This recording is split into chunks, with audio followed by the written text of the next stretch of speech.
And then I was like, she sings Mimi. powerfully and beautifully. Mimi Yeah. in Rent. Mimi in Lava Yeah. Mimi. That's how we have to And Mimi. Mimi. And Mimi.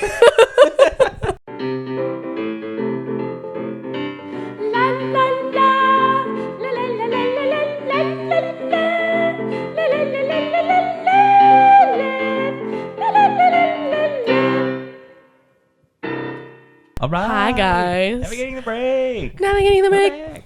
Guys, we had a fun idea for today's episode. We got a bunch of questions. Got a bunch of opera questions that we're going to ask each other. I did 11, I think. Okay. Mine are less. So but we're like, good to go. Yours are probably better. Okay. I don't even see them on the screen. You can't see my first one? I cannot read from this far. Okay. Do you want me to ask it to you? Yeah, sure. Okay. I like. What is an opera that you would show someone that likes Adam Sandler movies? That's easy. Gilbert and Sullivan. Really? Yeah. No, Gilbert and Sullivan, the humor is too highfalutin. But it is humor. And if you're doing GNS right, it's like... Sure. It's like just funny to anyone. Which one? Oh. Not Pinafore. Pirates could work. Yeah. You know that recording where they make Frederick look like the lead in Pirates of the Caribbean? Oh. Something like that could be. Pirate King. Oh, yes, it wasn't I watched Frederick. that recently. It was Pirate King. Yeah, I did too. Pirates of the Caribbean? Yes. Which one? Not the movie. Oh, no, I watched the Pirates GNS of the version. Caribbean recently. Oh my God, I Yeah. haven't thought about that movie in a long time. I'll tell you why later. Okay. Okay. Appears. But yeah, no, I feel like. Well, okay, well now you need to tell me now. You need to tell me now. No, later. It's not interesting. Okay. It's not interesting. What were we talking about? So you watched the Pirates of Penzance where they made Frederick look like Jack Sparrow? Yeah, I did. Sorry, I just thought about that clip. It's like, bitch, do I look like? And I wonder if that's how he felt as the Pirate King. It's Jack Sparrow. Anyway, yeah, I saw that, and I feel like that could work for the Adam Sandler babes. Like, I think that would be a good fit. My pick is Don Pasquale. Really? Yeah. Okay. Just like the goofy hijinks of it. Like Yeah. The crazy, like I think it's lowbrow humor. Yeah. In a similar way to Adam Sandler movies. I forget that. I think sometimes I like assume better of Don Pasquale. I'm like, oh yeah, it's like. Well, but it really is pretty simple. If you're thinking of The Soprano too, no, it's easy. It's like frequent ass kickings on her end, and that's that. Yeah, and that's funny. That's my pick. Cool, I like that. That's my pick. I support you. Yeah, sweet. What if I ask you the next one? Yeah, the next. I can speak English. Oh, what? Read mine. Yeah. Well, where are mine? It's not showing up. Oh, did you send them to yourself? No, I sent them to you. Oh, you sent them to me. Oh, then they're on my phone. Oh. This is funny. No, your questions are on my phone. We're so my prepared. Questions are on your computer. That's so funny. Okay. Okay, well, I'm asking you your own question back at you, but what opera would you take someone to if you wanted them to not like it, if you wanted them to never want to see another opera again? Say that one more time. Yeah, if you had someone that you like wanted them to hate opera, you did not want them to have a good impression of it, you wanted it to like suck for them when you took them, what show would you take them to? If they've never seen an opera before? Yes. I would probably take them to some sort of Handel thing. Yeah. Like Alcina. Oh my God. That doesn't make sense. It would have to have, this is the checklist. Has to have a countertenor. Okay. Has to have way too many arias. Yep. Has to have no hummable melodies and is too long. So like Alcina probably. I fear or like Julius Caesar was my first thought, but that at least has a story that people kind of know. Yes. I have to agree with you, but like I would probably say Deidamia or Deidamia. I think that's how you say it. Deidamia. That's how Americans say it. Deidamia. It's another Handel. It's just way too long. It's 4 hours long. Yeah, some kind of 4 hours. Thing. Yeah. Seconding that. Although the one I saw was actually not too bad because at the lyric they did De Damia, but it was like puppets for like all of the ballet stuff, and I was like, oh, that's kind of creative. Interesting. You gotta do something. You have to do something. I was so bored watching a production of Julius Caesar that the baritone came out, and I was just like totally just like I'm totally brain rotted. That's so beautiful. I was totally just like thinking about something else, and then I remembered that I was at the opera, and I like paid attention, and the guy did this recit. It was just it was like one line of Secco recit, and it was really good. I started clapping because the one line of recit was good. No. Good recit. Yeah, good job, man. Like some belligerent asshole, just like yeah. I mean, clapping out of turn. I clapped. I like clapped twice, but yeah, I definitely. No, that's beautiful. But I genuinely was like, wow, that was a good recit. And let people speak out at the opera. Exactly. Let them cheer. Yeah. So next time you hear a good recit, clap for that person. One line of recit, not the whole scene. One good line of recit, because oh man, when a line of recit's good, it's really good. We're such nerds. Help. We're complete total nerds. Help. Anyways, you want to do the next one? Yeah, you read. Oh, this is fun. Okay. Yeah, so we just did that one.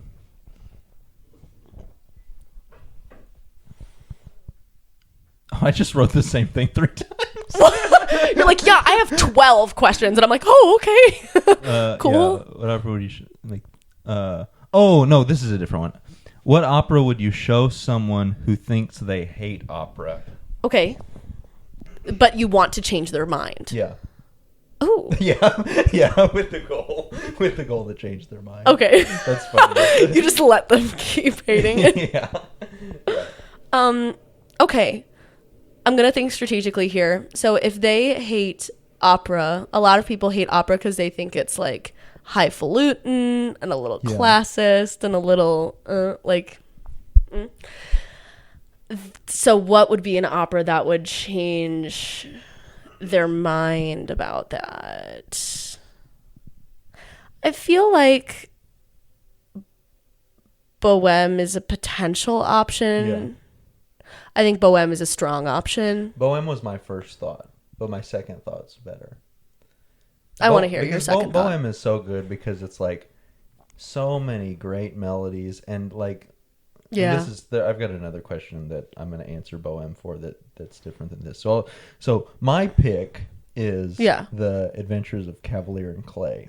I haven't seen that. It's so good. I saw it at the premiere at Indiana University, and it's at the Met now, or wrapped up at the Met recently. You're right. It's about these guys that want to be writers in World War II, and there's comic book characters and movie stars, and it's like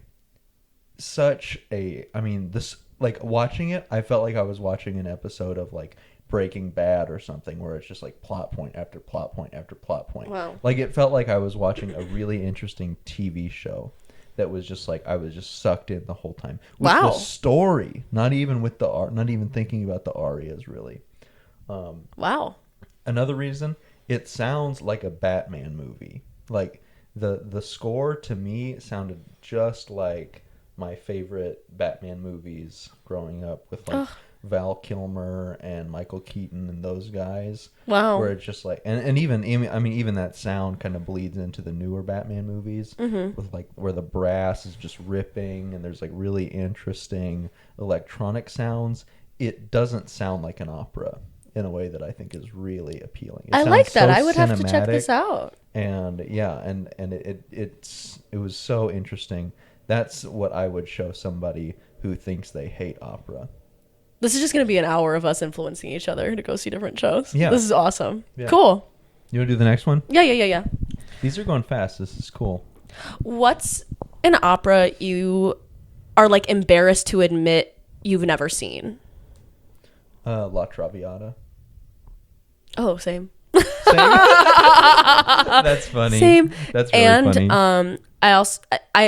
For me, Tosca and Madame Butterfly I still haven't seen. Oh, you've not seen Tosca? Mm-mm. Oh, that's one of my favorites.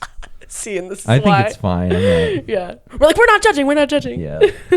But no, like, and This is one it's of my never favorites. judgment, but it always is.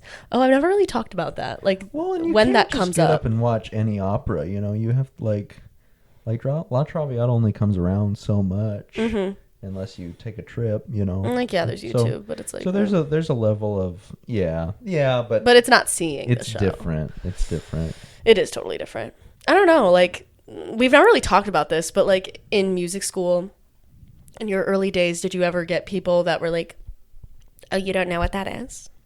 Like, "Oh, you don't know what that opera is"? Like, you don't get what that's about? No, because feel I like was that's like pretty one of the only pervasive. classical singers in my undergrad, so Crazy. not really. I mean, I was just figuring out myself, like, you know, I didn't know what I was supposed to sing. I didn't know what was good, so I was like, That was me I'm trying to too. think. I mean, I was really into Bohème. That was like the first opera that I think that honestly might have been the first opera that I watched. That was my first Um, opera. Yeah, Yeah, where'd you see it? the Cincinnati Opera House. Oh, that's cool. I didn't know Bohème was your first opera. It was like the first one that I like remember, but I watched it on YouTube. Okay. I was like that was like the first opera that I sort of like thought a lot about. Because were you a Rent head? Did you like Rent? Yeah, I did like Rent. Yeah, we've talked about this. Yeah. Yeah. 'Cause I played guitar, and I mean, One Song Glory from that is like the it's coolest. It's the best. Yeah. The Bohème was what got me into doing opera, actually. I think I've talked about this on the pod before, maybe once, but like I was at like a musical theater intensive the summer into my senior year of high school Where was that? at the CCM. It was at Cincinnati Conservatory of Music. That's cool. It was really cool, and I fully thought I was going to get my BFA in musical You theater told still me at this about point. that, Yeah. yeah. But in the bridge weekend between the 2 weeks of the intensive, they like had classes where they taught everyone in the program. So there were acting people, there were musical theater people, and vocal performance people. They had a class where they taught everyone like the history of opera and like what opera is. And they were like, yeah, you're all going to be seeing La Bohème over the weekend, like Oh, cool. whatever. Yeah, so they took all of us to go as a class. Wow. Yeah, and I remember I was obsessed with Rent in high school. I was like, Yeah. this is my everything. And I was like, oh, well, this is what Rent was based on. Like, also, when I've been telling people that like my next show is Bohème, Yeah. I frame it like, oh, have you seen Rent? They're like, oh yeah. I'm like, okay, that's the thing that Rent was based on. They're like, Yeah. oh, that's so cool. Like, And you're it gets them every what is her time. name in Rent? Maureen? Maureen, yeah. Maureen, yeah. The tango. I need to watch Maureen. Rent again. I also need to been a watch Rent while. again. I love Rent. And the movie's just so good. Anyway, yeah, I remember the whole time I was like seeing what the character parallels were, but I remember being aghast at like, oh my God, like Mimi has like this big powerful voice, but it's classical in the way that I like feel naturally inclined to sing. Because I remember Interesting. feeling like, oh, I Yeah. could never be Mimi. I could never be a belty role like Yeah. that, because I was surrounded by the musical theater world. Yeah. And then I was like, she sings Mimi. powerfully and beautifully. Mimi Yeah. in Rent. Mimi in Lava. Yeah, Mimi. Mimi. That's how we have to And Mimi. Mimi. And Mimi. I just wasn't. I actually didn't know which one you were talking about. No, fair. But like seeing the opera, Yeah. I was like, they sing so powerfully, but it's not like. In the way that you feel is natural to sing. Yeah. That's cool. So I was like, wow, I could do this. And that's when I decided, I was like, I'm going to like try and understand what my choir teacher's talking about when she says a degree in vocal performance. Because I remember she'd been telling me, she's like, interesting. you should consider this. And then even the So that teachers was- at this you said the intensive were like, summer- you should consider opera. And I was like, oh, okay. Yeah, summer intensive at CCM for musical theater. Between your Junior and senior year. Yeah. That was a crazy intensive. It was a great intensive. If you know young people looking for a good musical theater intensive, that's a great one. Yeah. I don't think it's changed at all that much since I've been there, because I think I did that 2017. But like learned so much about the MT industry. And like we were dancing every day. Every day.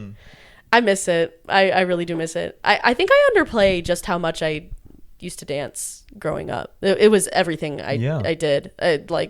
It was everything to me. And I stopped when I was like 16 because I cared about choir and orchestra more.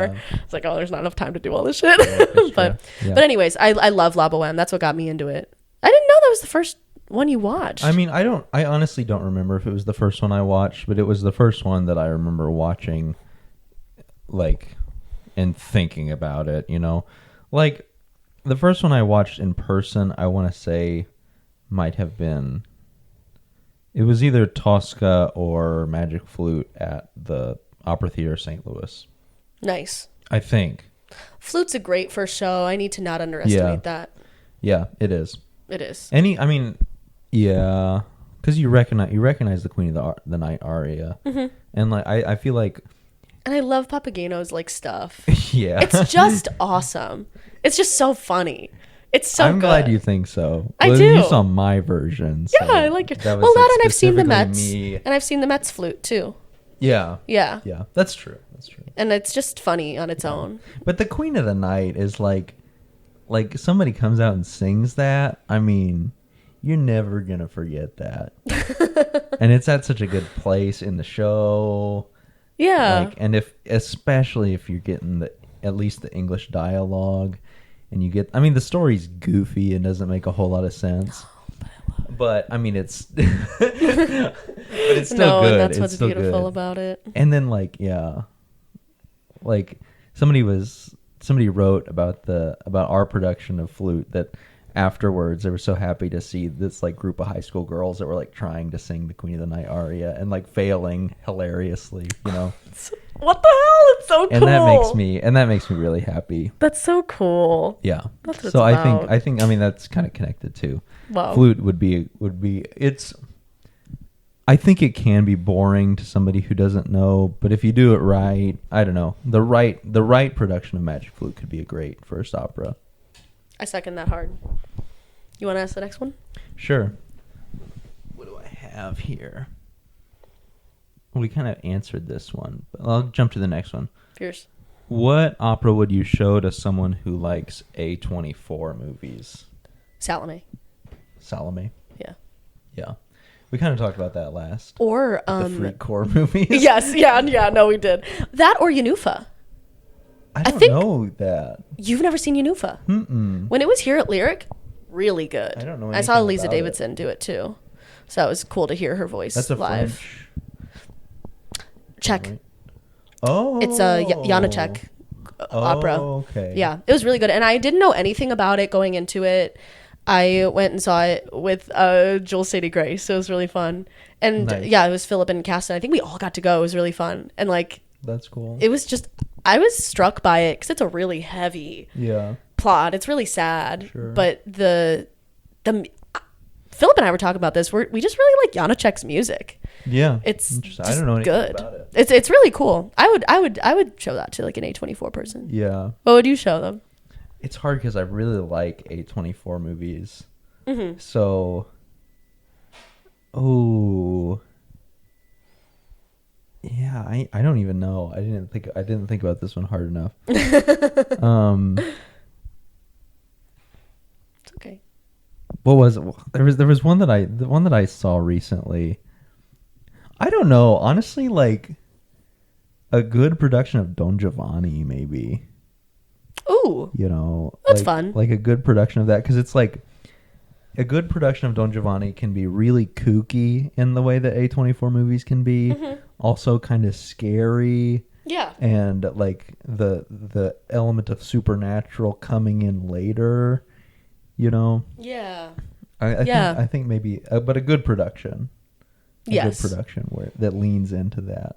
And That could be really Zalame is cool. the obvious answer, just because it's so out there and horrifying. Yes. You know.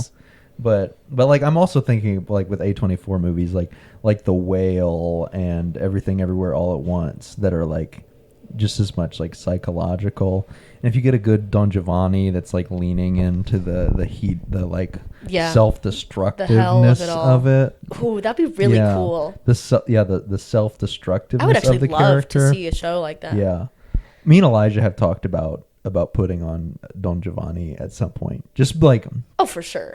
like Well, it's a like we great never option. we won't in Centralia, but like Yeah. like doing it as a full-fledged dark This is a comedy. production. Like dark comedy. In the way 'Cause you it can be artistically want to so- do it without the It can be constraints. so funny. Yes. You know, you have to be really careful about the opening and the, you know, the level of consent, you know. I mean, Yes. that's important that you take caution with.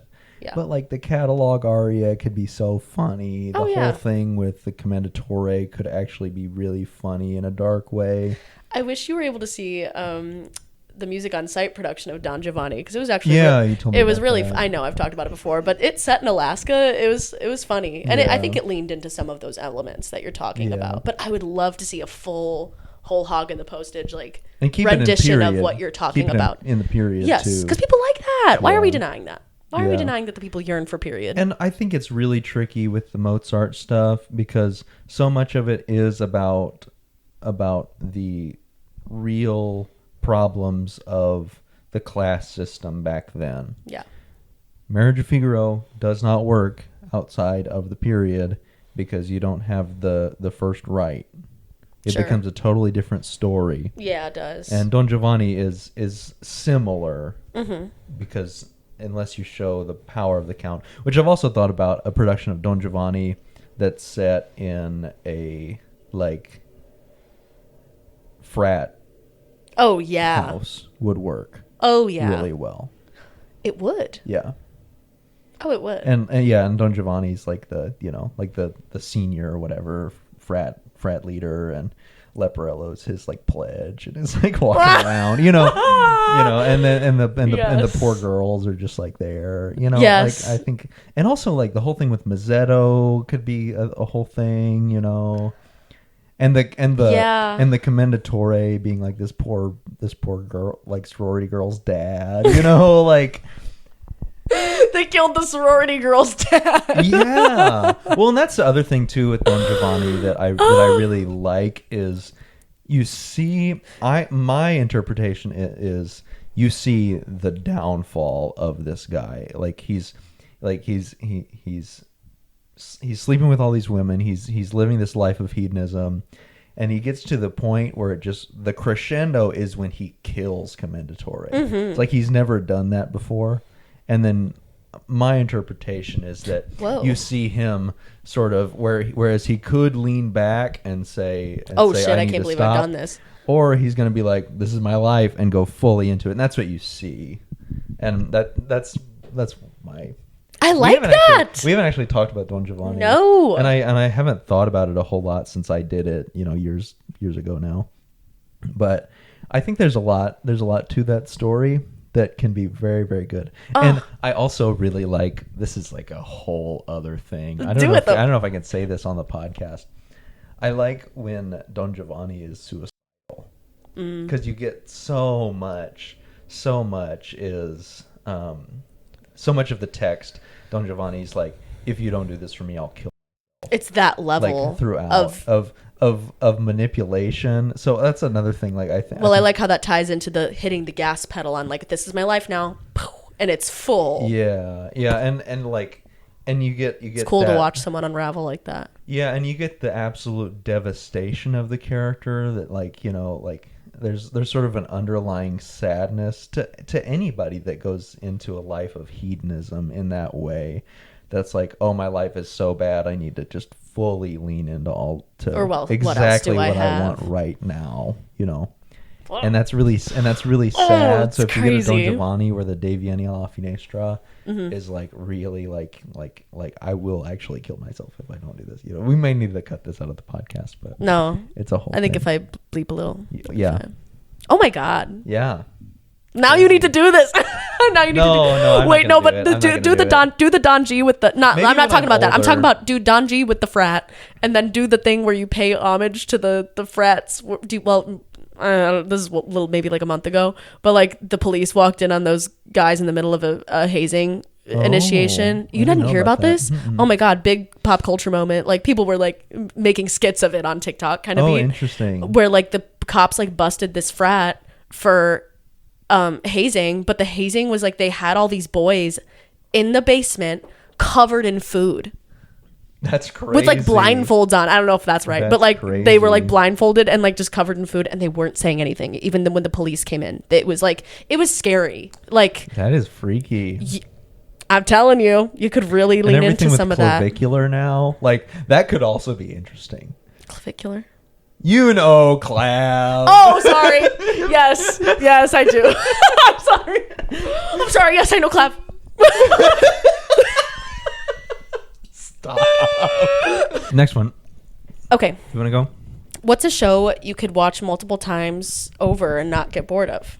Oh, that's hard because I get bored so easily. You brain rotted. No, I actually don't. I actually don't get bored. I haven't felt bored in a long time. Mm-hmm. A show that I could watch over and over again and not get bored. Oh, that's really hard. I know. Like the same production or?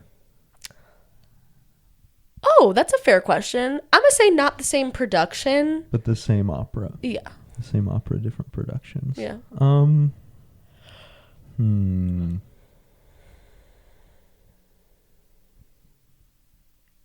don't know. Tosca, maybe.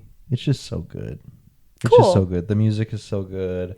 There's so many different ways that you can play the relationships between the characters with Cavaradossi and Tosca and Scarpia and even the other ones. Mm-hmm. Maybe that. And like also that. There's just like so much exciting singing. Yeah. In that. Shit. What do you think? Probably a GNS. Really? Yeah. Okay. I love the Gondoliers. I don't think I'd get bored of. Honestly, there was a whole era where I was not bored. You're so sweet. It was so fun. It was so good. Fun. It was so good. I gotta post the pictures from that. But no, I there was a whole era where I was not bored and I was watching all these different productions of it. And like, I don't think I can say the same for other GNSs. Yeah. I really enjoyed seeing how each company made its choices around what the characters acted like, what the costumes looked like. Granted, like I could tell when a company was like limited by budget or like whatever, but I really loved seeing the ones where they weren't limited by budget. Yeah. Oh my god, there's that one main production of the Gondoliers and the gals are in these beautiful like pink corsets and like they have these beautiful arches of flowers for the roses white and roses red scene at the beginning. I don't think I could get bored watching that. I could watch that over and over, I think. I did, in fact. So yeah, that's a hard question. That's a good one, though. Can I double bounce you, actually? Yeah. What is your favorite recorded opera to watch? Like a non-live? I don't watch things twice very often. That's the other thing. Yeah, me too. I don't rewatch. Unless it's like a childhood movie, I'll watch that on repeat. But like, yeah, even that I don't do a whole lot.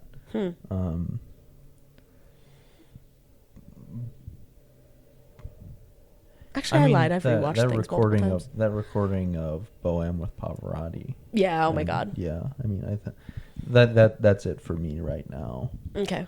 Oh, but I don't know. I'm trying to go back to my Met Live in HD. And actually, have you ever done those like movie nights at the Met? No, I haven't, but I really want to. Yeah. Or I said that wrong. It's the ones where you go to the theater and you see the live one. I really want to. Yeah, Live in HD. Yeah, we should do that. Yeah. Cool. We're doing it. Yeah. Stay tuned. Yeah, no. I really want to go to one of those. Philip's gone to one of those.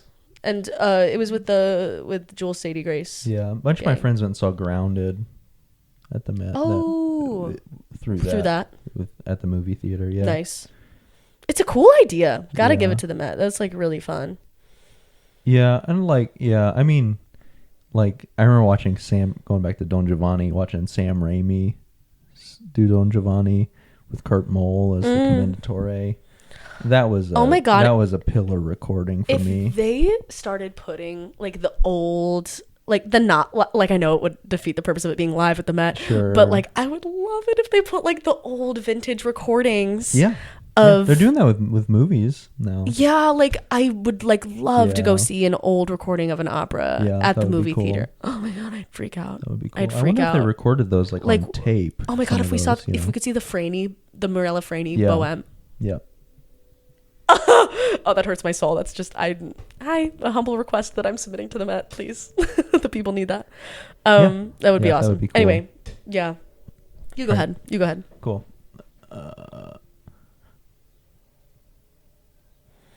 Soave fanciulla. What is your favorite opera that you have ever done, music-wise? I really loved the Gondoliers. I loved that music. I don't know what it was. It just really stuck in my brain. It was very sticky for me. But I need to think. Like, that was what just shot into my mind first. Because musically, I'm trying to think back to undergrad too.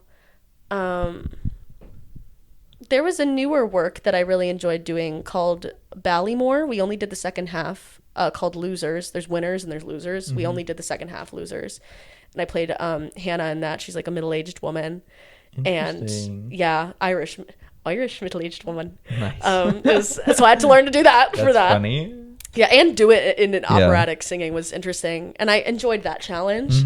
But the music was also just really fun. It was very like 6/8. Just a lot of 6/8, like very Irish coded. And I was like, oh, this is fun. And the composer was there to like work with us and help us do things. And it was really fun. I enjoyed that music.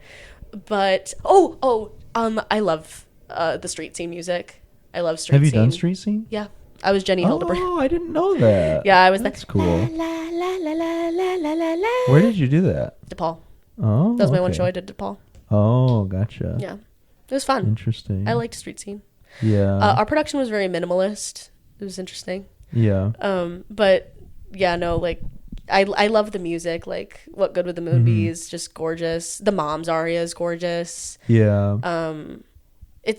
I love the musical theater, like moments in between, like the moon face, starry eyed, like it's just it's so 1940s fun. I don't know. Yeah. What about you musically? It's hard because like that's the real meaty question. Yeah, it's really hard, because Don Giovanni is definitely up there. I mean, singing De Vieni alla Finestra is like one of my favorite things to sing. Just like period. So like and the whole trio at the end, like that's really high up there. But honestly, like Albert Herring had some fun, like really, really good music stuff. But then I opened it up a little bit and it's like, oh my God, I really loved singing Carousel. And it's not an opera, but like don't get me started. I love that fucking music so much. It was like the most serious. It was honestly like the most seriously I've taken my singing in a weird way. Cool. Like I made sure that I was well rested and hydrated. I think because it's demanding. Well, because I struggled with the "If I Loved You" for a long time, you know, and I was just like, it took so long for me to get it to a place. It's like, yes, I'm singing it the way I want it to sound, you know. Yes. Like when we did it, yeah, like last year, it was okay, but it still was definitely not like how I wanted it to sound. But like over the course of the rehearsal, doing the role, like by the times of the show, I was like, yeah, I'm singing it how I want it to sound. And I was so happy for you because you had like expressed that, and then I got to see it, and I like knew what you were talking about. I was like, yeah, it's like locked in for him, and that's just such a good feeling that I want for. And like, I don't even know if my microphone was on at all during. I wouldn't be surprised if not. Yeah. Yeah, it was so loud. Yeah, it was fun. It was awesome. So I was just happy you got to have that feeling. So I mean, that's definitely. And honestly, the Phantom music was great too. Those are kind of similar. Yeah. But yeah, I don't know. I would say it's a tie between Carousel and Don Giovanni. Okay. I had thoughts about the music in Phantom. Some of it was like really good melodies that I was like, yes. Yeah. And then some of it I was like yeah, interesting. Like like the Beauty and the Beast-esque stuff. Phantom. Yeah. I was like, yeah, I hear that. I hear like that. The running of the bells, and then we're singing about music. And I'm like, oh, okay. That's really funny. That it was like fine, but I was like, oh, this is musical theater. Well, and you read the book. Like I don't think Andrew Lloyd Webber's Phantom gets it right either. You read the book, and it's so horrifying at times. Oh my God. You know, I don't even think. So you read the book? Yeah. Good for you. I still haven't read the book. Yeah. It's pretty short. Yeah. It's good. It definitely reads like those Victorian, you know, those Victorian like Dracula and Frankenstein and stuff like that. Like it reads like an old monster book. That's kind of fun. Cool. Yeah, it's cool. Okay, what you got? But I like triple questioned you. Oh, that's great. What was your favorite opera you have done people-wise? Oh, with like Oh God, am I gonna go back to Gondoliers? Gondoliers was so fun. Yeah. Like I said this on the pod already, but like everyone was just on the same cheerful page. Yeah, About that's being good nice. sports and like. That's nice. Yeah, just enjoying the show and like making it happen. Yeah. Even when things were going wrong, it's like, okay, well, we just like do it and we fix it and we do our best and like. Not that things went wrong, but like there were some like last minute elements added into that show, like that were difficult to navigate, like add-ons to the gondolas that we were scootering on. And it's like, okay, that's stressful, but like it wasn't like a big thing where anyone was like, ugh, or like, ugh. We just rolled with it and it was fun when everyone was on, and everyone was just enjoying the show. You could tell everyone enjoyed the music and just liked each other's company. And it was like, shit, like it should always be like this. Let me think if there's anything else. I think that trumps it for me, but I have been really blessed with a lot of really positive people experiences. Yeah. I feel the same way. Yeah. What about you? Magic flute.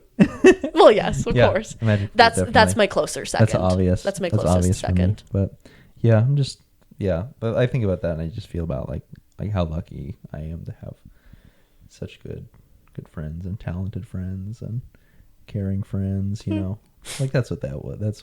I was literally just saying before the pod, I was telling Kane, I was like, you have a lot of good people in your life. It's really cool. Yeah. But I relate I'm to really that. Lucky. Really lucky. Blessed. We're so blessed.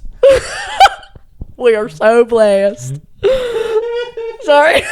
We're losing it. It's 1 p.m. and we're losing it. I'm just so blessed to have this podcast with you. What a blessing. It is. It is. You got any more questions? Have you seen that David Pumpkin skit? David Pumpkin? I don't think so. I'm showing it to you after this. It's awesome. It's yeah, one of my best friends in high school put me onto it. It was like our biggest inside joke as a friend group. The SNL skit. Yeah. It's like, I'm David Pumpkins. And he's got the two skeletons next to him. Oh, that sounds familiar. Because it was so viral. Yeah, then he had the two point. skeletons that danced and it was stupid as fuck. Yeah. So dumb. Anyway. Yeah, I like that. I think you go ahead. I honestly think that might be all of mine. Because I wrote kind of the same ones. Yeah. I wrote, what opera resonates with you emotionally the most right now? Oh.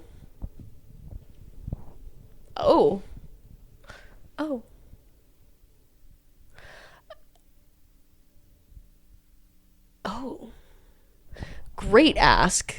Yeah. I like the most recent was like Bohème because I like rewatched and was like, oh my god. Same.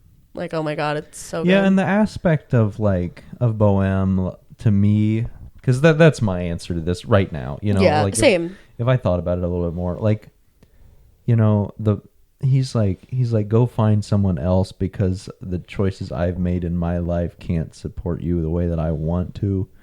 Is a really, really hard thing for me to grapple with, and also the fact that he doesn't see her when she dies. Yeah, he's not there, you know. Really? Yeah. But he's just turned around. He doesn't leave the room. He leaves the room? I mean, I need to go back and look and see what the actual stage directions are. Because Marcello notices she's dead. Yeah, but yeah, he's not the first one to see it. Yeah, because Jonard's like, it's like, hey man, I think she died. Yeah. Sorry, that's like crazy. Yeah. Oh, it's crazy. Jonard, I don't remember, but crazy. Yeah, but that whole thing of, but it, like, really what you choose, you know, what you choose in your life to be important, and how that, like, how the different things the different things that you love are sometimes in opposition to one another.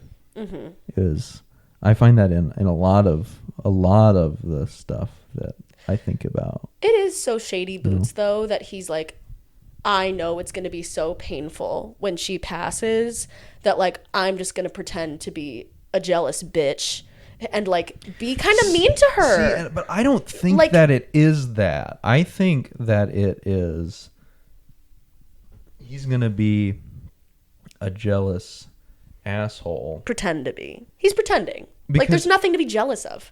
And I think that jealousy is like, you should go with somebody else. So, and that's my, this is how it's going to be for ours. Okay.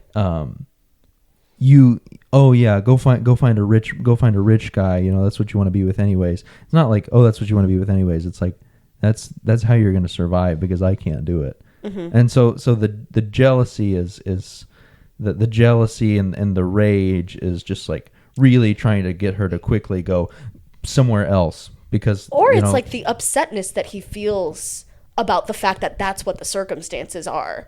Of like, I'm not willing to give up the artist lifestyle, or like there is no way for him to escape it at this point. Like that is his life. Yeah. And he knows it's so painful that he can't have her because at the end of the day, like he would need to support her in that way and he can't. And so all that anger probably just gets channeled onto her of like, well, you're the reason that I feel this way. Yeah. And our translation highlights that aspect of it more. Cool. So it's going to be interesting. But yeah, the whole literally and I think you have to take into account the time period and men not showing their real emotions. Sure.